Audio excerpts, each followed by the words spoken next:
This time on Poll Hub, our brand new poll with NPR and PBS News adds to the growing narrative that ICE is hurting President Trump in significant ways. We will dig into that data along with new numbers on what Americans think about NATO, tariffs, Greenland, and some other things. Then GLP-1s, the class of weight loss drugs of which Ozempic is probably the best known, they have been a game changer for millions of Americans. But are these drugs, designed to fight diabetes originally, living up to the hype with their new use? How many Americans are using them, and what do we think about that? We're going to discuss that. Finally, we're heading back to 1998 for our fun fact, one that shows just how much our lives have changed in a relatively short period of time. Stick around for that. And hi, everybody. Welcome to Poll Hub. I'm JD Dapper. I'm Barbara Carvalho. I'm Mary Griffith. And I'm Lee Maringoff. We begin today with a follow-up to last week's episode. As you recall, we discussed whether the two fatal shootings in Minneapolis involving federal immigration officials was the tipping point for immigration enforcement. Now, this week, we dig a little deeper with brand new data from our just-released national survey with NPR and PBS News. And of course, we put that all into context with public opinion surrounding other policy issues facing the Trump White House. But let's begin with that data on ICE. And what we did find in this national survey is that Americans are increasingly disapproving of ICE's actions. We found here that 65% of Americans, up from 54% of June 2025, think that ICE's actions have gone too far in enforcing immigration laws. Now, 12% say ICE's actions have not gone far enough, and that's actually a decrease from 18%, while 22% say the actions of ICE are just about right. And this is down from just a notch down slightly from 26% in that previous survey. Of course, on this question and many others pertaining to ICE, there is a very stark partisan divide, with Democrats expressing opposition, Republicans expressing their support, and independents aligning more so with Democrats. When it comes to whether or not the actions of ICE are making Americans more safe or less safe, we found that 62% of residents nationally think that ICE's actions are making Americans somewhat less safe or much less safe. Now, in contrast, 37% think that the actions of ICE are making Americans more safe or somewhat more safe. Again, here, Democrats, 91%, and 68% of independents think that ICE's actions are making Americans less safe. In fact, 80% of Democrats believe ICE is making Americans much less safe. Now, the flip side here, not surprisingly, 77% of Republicans say that ICE's actions are making Americans more safe. And here we see that 52% of the GOP believe the agency is making Americans much more safe. And Lee, I'm going to take a pause here before we go into the overall approval of ICE in general and ask you the question, do these numbers help us answer the question, or better answer the question, of whether or not we are actually at a tipping point in terms of immigration enforcement and enforcement? Well, I think as far as immigration enforcement is concerned, I think the White House has signaled that they think it's somewhat of a tipping point because they have taken actions to back off some of the policies and did a major shift in people who are running the program. So, and the White House very rarely blinks. And for them to back off, I think it's a sign that they didn't want to continue down the path they're going, and that was politically totally untenable for them.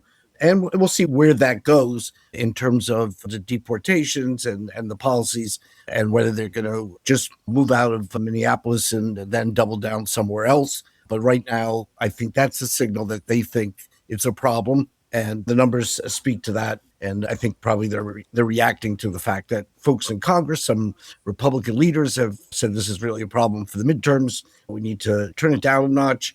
And I think that public opinion, to the degree that that is being considered in the White House and or Congress, that's also pushing in that direction. And President Trump's approval rating on ICE is actually lower than in a lot of other areas. So it's definitely a drag on the administration. Just quickly, I alluded to the proportion of Americans who say that they disapprove of ICE's actions, and that is at 60%. But Barb, I do want to turn to you because we did ask a question about the demonstrations that are going on across the country in opposition to ICE. What did we find, and what's driving opinion here? Lee was talking about the fact that the White House seems to have at least blinked on this issue. And I think that that's a very telling number, despite the fact that they have tried to blame and demonize the protesters and suggest that they are the ones, causing the disruption, particularly in Minneapolis. 6 in 10 Americans, or nearly 6 in 10, 59%, think that the demonstrations around the country to oppose the actions of ICE are mostly legitimate protests. 40% do see the demonstrations as people acting unlawfully. But again, there's that partisan divide. And to a certain degree, yes, it is a partisan divide, but also understand that the information that each side is exposed to is very different. There was a YouGov poll that looked at, well, who was actually viewing the videos of the killings in Minneapolis. And it was mainly Democrats and independents. Republicans were much less likely. And when I say much less likely, it's really like 1 in 6. So I think not only are we getting different messaging, I think it's a completely different worldview on this right now. The majority of Americans believe that the protests are legitimate. And as you've pointed out, Mary, the numbers on immigration for the president are very telling. And interestingly, we didn't just ask about ICE and ICE's actions. We asked about other policy issues facing the administration. And what we see when we talk about what Americans want the White House to be focusing on, immigration comes in second in terms of the priority list. Lee, what do Americans want President Trump to be focusing on? The ticket which got him back to a second term, and that's the economy, rising prices, cost of living. This is something people thought he was going to be primarily focused on, and yet the immigration issue and international matters, and more than just the tariff, which is kind of like a back way into the economic argument. But that's not providing any kind of relief, certainly, and maybe actually, as reports are indicating, more inflationary than anything else. So I think, again, the White House is in 2.0. His approval rating starts out very well and has dropped precipitously over the first year of the second term, but it's sort of flattened off now. And the only thing we're seeing in the differences, I think, is the increase in people who strongly disapprove of the job President Trump is doing at 51%. That matches the numbers during the time period of the attack on the Capitol. And so that gives an indication just how negative people are towards the president on what's going on right now. And to dig one step further, so his approval rating's in the high 30s, his handling of the economy is in the high 30s, his handling of foreign policy is 36, and his handling of ICE is 33. 30s is not where you want to be when you're trying to claim a mandate and get people to rally to your side. In this poll, the president's approval rating is not as low as it is in a number of other polls. Mm-hmm. His overall approval rating is 39%. It's just the point under 40. But I think, to make your point, Lee, what is incredibly telling is not the intensity of the disapproval overall, but also the disapproval on the economy. We see that when thinking about the economy, 36% of Americans approve of how the president is handling it, but 59% disapprove. Mm-hmm. Now, he was in the high 50s before, but this is the highest point that he has reached on Americans' opinions about the economy in either of his two administrations. And so when you look at the fact that people are struggling, that they're believing, even though inflation is not indicating that prices are rising, I think we all experience that prices have risen and that the cost of living has outpaced certainly any increase in wages or income. And the other thing, too, is that the majority of Americans think that overall the tariffs have been harmful to the national economy. There have been a couple of studies out, particularly the ones by Harvard and Yale, which have indicated that approximately 96% of the impact of the tariffs is being paid for by Americans in higher prices. And I don't think it takes a lot of convincing for people to realize that prices have gone up. Yeah, I think, Barbara, I may have misspoke when I said the economy number. And I think you politely corrected me. I said it was in the high 30s, his approval rating, and it was actually, as you said, 36, which we probably would characterize as in the mid 30s. Well, it's over that. It's over that 35%. Yes. So Well, there you it's go. okay. It's all within the margin of error. I'm saving the editors a little extra work, but let's turn the clock back. And I can't help but think of where the Republican Party is today and the policies of the Trump administration, and the tariffs is one. I mean, Ronald Reagan, when he was incredibly popular, was a huge fiscal conservative and a free trader. And the notion here of people who liked Ronald Reagan but now like Donald Trump, at least on the policies, suggests either the force of personality, which I don't think is the case because Reagan was certainly very popular in his own right, but it suggests just a change in where the Republican Party is today. And they're following Donald Trump's lead in ways that, Ronald Reagan's and more mainstream Republicans would be certainly disapproving of. Well, Lee, I don't think you have to go back that far because, after all, that is 2 generations since Ronald Reagan. Did I just say you politely corrected me? I'm gonna bring us back on track here, Lee. There's been a lot of talk about Greenland and the NATO reaction to potential U.S. ownership or control of Greenland. Are Americans in support of such an action? Well, I think that's part of the problem. I mean, these are things that Americans never dreamed were going to occur, but that's in this century. Barb, what do you think about things in this century? Well, actually, more than 2 in 3 Americans either oppose or strongly oppose the U.S. trying to take control of Greenland. And I think it's been many generations since the U.S. has had a policy of taking control or talking about taking control of other countries, particularly in the European Union. There's been a lot of talk in kind of futurist circles about what are the things that we should be looking at that could predict how the future is going to turn out, and what are the big motivators or movers of that. And AI is often talked about as one of those. But a class of drugs called GLP-1s are also discussed. And you probably know this as Ozempic or a number of other name brands. And part of that is because obesity is an epidemic. It's become an epidemic in the Western world, especially in America, but it is growing also as countries get wealthier, populations get more obese. And obesity is a huge drag on economy. So purely put aside, the health aspects, just purely from an economic aspect, GLP-1s, a lot of futurists look at this and say these have the potential to radically change the economy by making more people productive. Of course, I guess the flip side of that is AI is going to erase all the jobs, but that's another segment. So let's talk about these GLP-1s. Again, Ozempic, Wegovy, these are some of the names you know. There is a lot of data about this. There's a lot of public opinion data about these class of drugs, even though they haven't been out that long.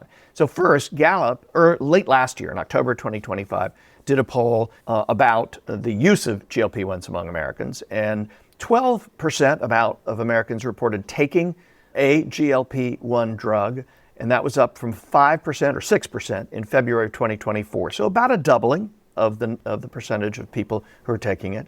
The rising use of GLP-1 has also coincided with, and again, causation, correlation, but it has coincided with declining obesity rates, which we have not seen in a very long time. This is across most age groups in the U.S. since 2022, after peaking at a record high of 39.9% in 2022. The adult obesity rate in the U.S. has gradually declined to 37% in 2025. Not a huge drop, but a drop of any kind is actually noteworthy here. The largest reductions have come among adults 40 to 64. These are the groups that are most likely to be using GLP-1 drugs right now. So this is an indication, if you look at all this, that maybe these drugs are having an impact. One other thing, and this is, I think it's really interesting how if you watch any TV at all, there are a lot of ads for these drugs and a lot of different brands and a lot of different, you can take it by a pill or you can use a shot or whatever. Among people who have taken the GLP-1 drug, according to Kaiser Family Foundation polling from November of last year, 76% obtained it from a doctor, but 17% got it through an online provider or a website, and 9% say they got it through a medical spa or aesthetic medical center. So let's talk about this. This class of drugs has exploded in the market. Everybody's talking about it. Lots of people are on it. Lots of people have tried them. But it does seem to be different than other kinds of drugs in the way that it has become kind of commercialized or super available anywhere. We'll get to the expense in a minute. What's your take on all of this? Lee, we'll start with you.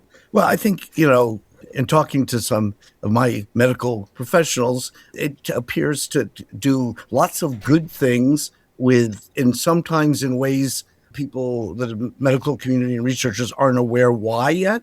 So I think there was an initial reluctance, but I think word of mouth, if nothing else, suggests that people lose a lot of weight, and that works both for self-image and it works medically. And so, you said you were going to talk about cost in a sec, but, I think that famously is why this has really caught on. I should say that in neither a way of endorsing nor rejecting this, I myself am a user. This almost sounds like a TV commercial. I play an actor on TV, but I found it interesting to my own use of it. I waited a while to make sure, it seemed to be okay, and waited for my doctors to say this makes sense. You kind of work your way up in the dosage. It was terrific. I was losing weight. I found my appetite was way down. It was doing everything that it was supposed to. I had an intestinal problem during the fall, and ever since then, it's been a problem for me. It seems to have cost me points on my tolerance. So right now I'm sort of taking a brief break under doctors' recommendations, and I think that's important given the point you just made, Jay, to underscore. I mean, this is not candy. It's having an impact on lots of things, and most of them are positive, but people do get side effects. So I had none, and then, full confession here, I now do. So we'll see. Maybe every 6 months I can provide an update on my own medical condition on this. But seriously, it has been very productive in terms of losing weight. Also, when I'm off it now, I'm finding the weight is coming back on. So, and that I've heard in many instances also. It's interesting, Jay, that you made the comparison to AI, because I think there are a lot of similarities, particularly how quickly this came on the scene, the fact that it has gotten public attention and it is accelerated in that attention. And I think to a certain degree, we may be just at the tip of the iceberg, because up until this point, there has been certainly an expense to being able to obtain it. In many states, there are still laws that require a minimum health concern in order to be able to have it prescribed to you. And the other thing too is that it was administered by injection. So, that's going to certainly deter a certain number and group of people who are not fans of self-injections. But I think there are so many drugs, even for the companies that have developed the early ones, they are certainly moving very quickly to different modes of taking GLP-1s. It's becoming much more accessible. The price is going down. Many states are, again, covering this for obesity, even under Medicaid. And so I think that although they are new and we are yet to actually understand the implications of these drugs, we may be surprised at next year or next time we do this that it was only 12% this time around, because I think availability, as you point out, is already among a quarter of Americans who are using these drugs, and they're going to become much more accessible. Yeah, and dieting is hard, and weight loss is attractive, and this is a lot easier. I think, Barb, your point, though, about the injection, I mean, look, I'm not giving myself a shot unless, my life's in danger. And I'm not afraid of shots. It's just not going to happen. I think a lot of people are probably in that boat. Well, there's a pill form now that is being released. And again, there's these variations on these drugs. Every pharmaceutical company has one in the works or already has them out. And so as they become more easily taken as something that we don't all mind doing, a pill is not a big deal. And over time, if we don't see long-term effects, that's the kind of the caution flag that in my mind, throws up. And we don't know, in a 2-year or a 5-year or even a 10-year, period of time where it's been studied in long-term studies, things can pop up. We've had that in the past. There were, drugs in the past, pharmaceuticals that have had surprise impact. But I do want to just say about the cost, because you mentioned that it is becoming more available. Some states are covering it. But KFF in that November 2025 survey did find that about half of GLP-1 users, again, it's about a quarter of the country, 56% of them, including a similar share of those with insurance, said that it was difficult to afford these drugs, and 14% said they don't use them because of the cost of the drugs. So I do think, I just wonder about the impact. Obesity is linked to income levels. So lower income levels, there's higher obesity rates, and yet it's more expensive and more difficult for people who maybe most need it. Is there something that needs to be done if these drugs really can do what they are doing, appear to be doing? Do we need a more equitable way of distributing them so the benefits are felt across society? And I may be being optimistic, but I actually do think that that is going to happen as the drug becomes more accessible and as the price for distributing them and for developing them certainly goes down.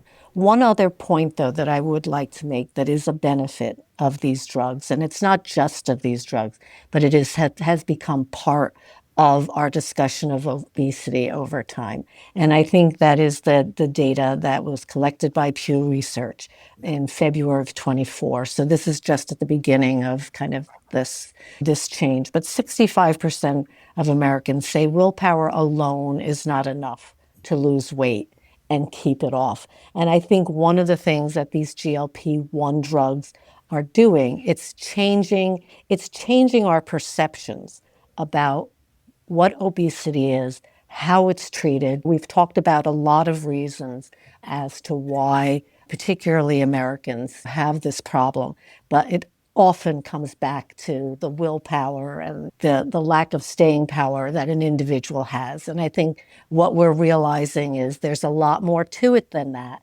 And I think that is a very good thing.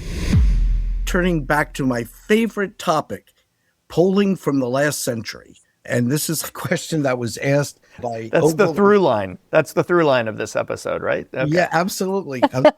And many. But from Ogilvy Research in 1998, they asked the following question. How many hours a week are you online, which was in quotes, on the internet? Less than an hour, 1 to 5, 6 to 10, 11 to 20 hours, or more than 20 hours a week? And drum roll, the way dominant answer in here, about 2/3 of Americans, less than 1 hour, followed by another 21% say 1 to 5 hours. Combining those two, you have 87% who say 5 hours or less. So we are in a new world. I guess Y2K changed everything, and surprisingly, it at least changed this. Didn't change everything, but at least it changed this. Well, at that time, so 1998, we're 3 years into web browsers from Netscape. And I definitely would have been on the higher end of that because along with Al Gore, who I was just going to go with Al Gore. Invented the internet. You saved me another old reference. Thank you, Barb. I used to FTP around to different libraries to do research and was just thrilled to have a web browser to be able to do that. But I think probably the other biggest change was not necessarily Y2K, Lee, but probably 2008 and the iPhone, where it allowed us to be on the internet pretty much morning, noon, and night. And I'm not even sure 20 hours a week would be the high end in terms of a question at this point.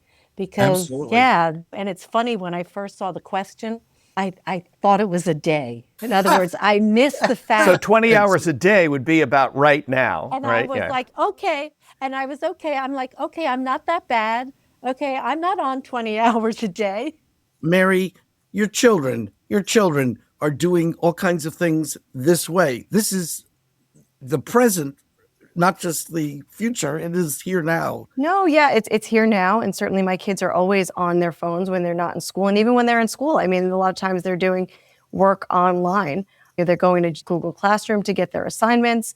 They're doing their homework using Google Classroom sometimes. But just to put this into context, I was in college in 1998, and it didn't surprise me that there was the proportion who said less than an hour, maybe less than an hour.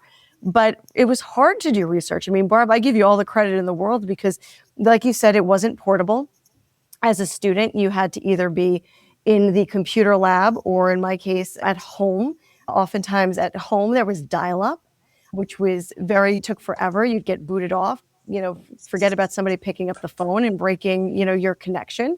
And then in the, Jay's laughing, but that was my life early on with internet. I want Tommy to lay in that sound when you were connecting. Oh God, that sound. Yeah. That sound was awful. And then that's what I was laughing about.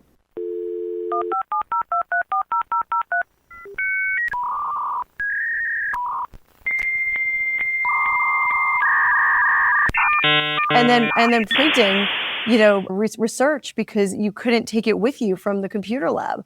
You didn't necessarily have the ability to save a link or to bookmark something. You couldn't bookmark anything. You were sharing computers at that point. So it was hard in the early days. And actually, in my view, when I first got to college, we had these antiquated email addresses. And I was like, this is never going to last. Come on now. Yeah. Little did I know. And now I have no idea what I or my kids, to get back to your question, Lee, would do without being online almost constantly. Jay, as the close to the other senior statesman here, what did people do, before? I mean, did we talk to each other? I mean, what was going on? Well, there's two things I thought about when I saw this number. One is that I got into journalism in the mid 80s, and it was right in the transition from typewriters in newsrooms to computers. Wow. So I had been in school and we typed, and then we got into the computers. But the other thing, and the iPhone I think is something, but I think we missed the actual big shift, which is Wi-Fi.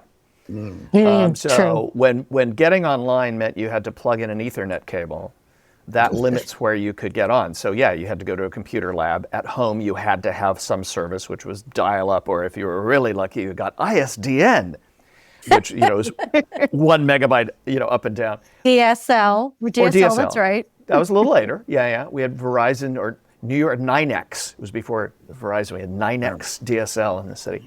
But I think the Wi-Fi was the first big change because it allowed people to take a laptop, for instance, and be able to be online elsewhere. So it doesn't surprise me that it was an hour because in 1998, because there wasn't that. It was hard, it was hard to do. And a lot of offices were barely online even then. But I am curious, because this is all foreign to Tommy and Molly. I mean, this is all like, okay, fine, we're back to the Flintstones. I'm just curious how much time you spend a day. Let's not do a week. How much time a day do you think you spend online? Molly, you go first. I would say definitely more than 20 hours a day. No, a day. 20 hours a day you spend? No. Don't you sleep? No, a day? A day, yeah. I don't know. Definitely a lot between like school and work. But also, you're online when you're on Instagram or TikTok or whatever. Yeah, That's I do all try online. not to go on my phone as much, especially when like hanging out with friends, or sometimes even when I go places, I don't bring my phone. Wow. But, that is so impressive. I could not do that. I could not do that, Wow. Molly. Teach us how. Yeah. Yeah. So what do you think, like 10 or 12 hours a day? Maybe? yeah, I would say. Do you have an iPhone? Does it remind you how many hours a day you are on? Yeah, but your she's on phone? computers too, and Yeah. and here you're working Well, on I today. find it as a baseline. Yeah. And Tommy, what do you think? I would Daily. say I'm probably on my computer like 6 to 10 hours a day. But like I don't like going on my phone like during the day. If someone like texts me, like I usually just like will wait till like the nighttime, unless it's something about like work or I don't know, about school. But like if it's like a social interaction, I just want it to be in person pretty much all the time. Just because. But when you're sitting in here, like you're editing. Right. Like we edit. Yeah. In the cloud, these podcasts, or you do, which means you're online. Yeah. Right? So yeah, I mean it's pretty much all the time. The only time I can think about like when I'm not on my phone or not on my computer is when I'm driving. That's the only thing I can think of, or sleeping. So Yeah, I was going to put sleeping into Yeah. that. I hoped. yeah, Well, since Barb doesn't sleep, she's basically, what are you, Barb, like 20 hours a day? If you get up, It's here's a two quick lot of questions. it's a lot of hours because I actually do a lot of work on my phone, so it follows me everywhere. And you take notes on your phone. You don't take notes. I You do. take them on your I phone. do. No, I do a lot of my work on my phone. And how many, and I would ask for a show of hands, but that's not a good way to communicate on this mode. How many of you are people who, in the middle of the night, if you wake up, check to see if the world's still there? Never. I do. No, Wow. Rarely, does. only if I see a No. text message. Okay, it was just me No. and Tom here. Yeah. no. My phone's turned over, so No. I can't see it. I mean, I do have a stand, Good. that it sits up and can turn into a clock radio. In fact, it's on the desk. I'm looking at it right here. It's not by my bedside table. I Wow. thought about it, and then I was like, No. I don't want it. I don't want No, it. I don't want to see it. I don't want that blue light. I thought Yeah. I thought everybody would be like me, checking. Okay, the last question I have is And you wonder why you don't sleep. Liz. Yeah, you don't sleep either, right? no, I didn't sleep before before all this. But our perspective is that the world is so changed because we remember the other world. For the two of you, for Tommy and Molly, do you find this moving at warp speed like we do? Or do you think this is just sort of the way things are and you expect to learn there's going to be another this, a new that, something like that? Obviously, you don't have the perspective of the last century, but Well, they got AI. That's Yeah. a good example. Yeah. yeah, So, yeah. So And they're not quite young enough to be, iPad babies, but But so I just am curious as to whether this thing is moving as fast as we think it probably is, for you folks. Yeah, And, no, I'm not surprised at all. I mean, all of us, all of our generation. I mean, we all know we're going to be on our computer and our phone all the time. I'm sure Molly's going to say the same exact thing. well, no, come on, you might have a chip in your brain soon. yeah, the phone's likely. Yeah, you're very likely not to have a phone in hope your not. adult life. Probably be a wearable, and who knows about Just watch all computers. those science fiction movies where they just kind of throw up a thing and it appears in front of you. I'm good. It's probably not science fiction. I might not want to inject myself, but a chip sounds interesting. But I'll get chipped. Yeah, like my dog. I'll get chipped, but don't give me any shots. Yeah. You like driverless cars also, Barb. You're much more welcoming to the new technology than others might be. But, well, that brings us to the end. We covered a lot of ground today, and hopefully you guys enjoyed it, however you listen to your podcast. Anyway, we'll see you next week. That'll do it for Poll Hub this week. Poll Hub is produced by the Marist Poll at Marist University in Poughkeepsie, New York. Mary Griffith is our executive producer. Casey Schaff is our production supervisor. The Poll Hub team includes AJ Gambino, Tommy Rogers, Cassie Connors, Sylvia Weiser, and Molly Goodger. If you enjoy Poll Hub, consider telling a friend about us. If you'd like to learn more about polling and survey science, check out the Marist Poll Academy, our free online learning portal accessible from our website. Remember, you can always tell your smart speaker to play Poll Hub, and with any luck, it'll cooperate. Finally, wherever you listen to Poll Hub, there is a subscribe button. Click it, and the latest episode will be ready for you in your podcasting app as soon as it's released. We'll see you next time.